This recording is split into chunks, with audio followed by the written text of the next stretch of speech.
28 জন এখনো পর্যন্ত 28 থেকে 30 জন গোটা দেশে বিএলও আত্মহত্যা করেছেন। এই প্যানিক সিচুয়েশনের মধ্যে যখন 9 তারিখে খসড়া ভোটার লিস্ট বেরোবে তখন অনেকের নাম থাকবে না। যে আপনারা তো এটা পরিকল্পনা করে করতে পারতেন, কোথায় বাধা ছিল পরিকল্পনা করে করার? ইওর কাছ থেকে রিপোর্ট আসে, অর্থাৎ ডিস্ট্রিক্ট থেকে রিপোর্ট আসে, তাহলে তারা এটা ইলেকশন কমিশনের কাছে পাঠিয়ে দেবেন। চিঠি দিয়েছেন, মূলত দাবিগুলো কি?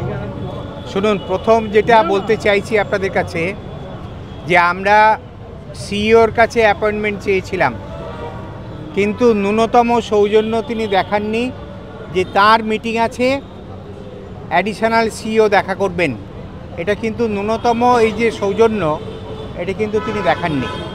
ফলে অ্যাডিশনাল সিইও অরিন্দম নিয়োগীর সঙ্গে আমরা দেখা করলাম।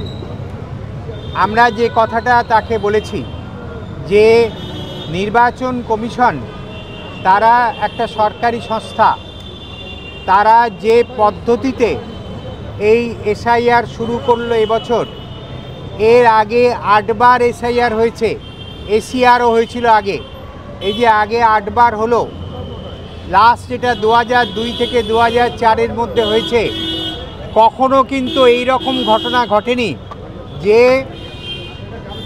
28 জন এখনো পর্যন্ত 28 থেকে 30 জন গোটা দেশে বিএলও আত্মহত্যা করেছেন, বিএলও মারা গেছেন, এবং অনেক ভোটার, সাধারণ মানুষ, সিটিজেন, নাগরিক তারা কিন্তু মারা গেছেন। এই রকম একটা প্যানিক সিচুয়েশান আর কখনো কিন্তু তৈরি হয়নি। এবং যারা যে সমস্ত সাধারণ নাগরিক আত্মহত্যা করেছেন তাদের মধ্যে এমন অনেকও কেউ থাকতে পারতেন যে যারা হয়তো হিয়ারিংয়ের ফলে তাদের নাম আসতে পারত, কিন্তু এমন প্যানিক সিচুয়েশান তৈরি করা হয়েছে।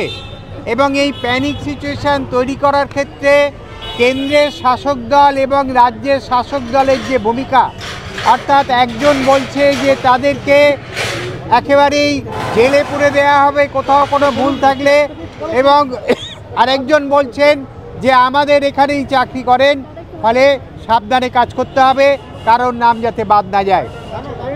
এই যে প্যানিক সিচুয়েশন তৈরি হলো, এত প্যানিক সিচুয়েশনের জন্যই এই ঘটনা ঘটেছে। আমরা তাকে বলতে চেয়েছি যে আপনারা তো এটা পরিকল্পনা করে করতে পারতেন, কোথায় বাধা ছিল পরিকল্পনা করে করার?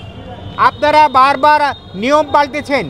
আপনারা বিএলওদের দিয়ে এই যে আপলোড করার কথা বলেছেন, ডিজিটাইজেশন কথা বলেছেন, এটা তো বিএলওদের করার কথা নয়, এটা করার কথা তো ইলেকশন কমিশনের। এবং যে রিঙ্কু তরফদার সুইসাইড করেছেন, সেই রিঙ্কু তরফদার বলেছেন যে তিনি এই ডিজিটাইজেশনের কাজ পারেন না, যে কারণে ইলেকশন কমিশনের কিন্তু এই ডিজিটাইজেশন করার কথা ইলেকশন কমিশনে, মানে বিএলও জমা দেবেন কেবলমাত্র। বিএলও জমা দেওয়ার পরে বাকি কাজগুলো কিন্তু ইলেকশন কমিশনের বাকি অফিসারদের করার কথা, এটা বিএলওদের করার কথা না। আমি বিএলওকে সেগ্রিগেট করে বলছি।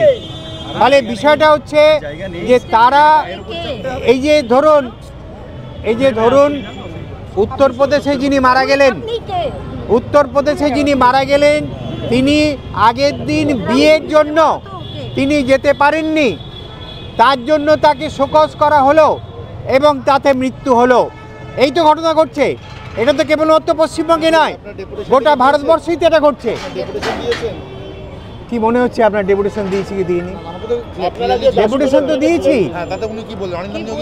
সেইটা আমি কি বলেছি সেটা না বলে কি আপনি কি বললেন সেটা শুনবো? এরপরে কিন্তু সুইসাইড আরও বাড়বে, কারণ এই প্যানিক সিচুয়েশনের মধ্যে যখন 9 তারিখে খসড়া ভোটার লিস্ট বেরোবে তখন অনেকের নাম থাকবে না। কারণ যেভাবে করা হচ্ছে এটা সুষ্ঠুভাবে করার পদ্ধতি নয়। যাদের নাম থাকবে না তারা কাগজ জমা দেবেন কি করে? অনেকে তো কাগজ জমা দিতে পারবেন না। ফলে যে পদ্ধতিতে এই এসআইআর করা হচ্ছে, এখানে মানুষের টাকায়, ট্যাক্সের টাকায় মানুষকে হ্যারাস করা হচ্ছে। এটা পৃথিবীতে কোনো সভ্য দেশে কিন্তু এরকম ঘটনা ঘটছে না।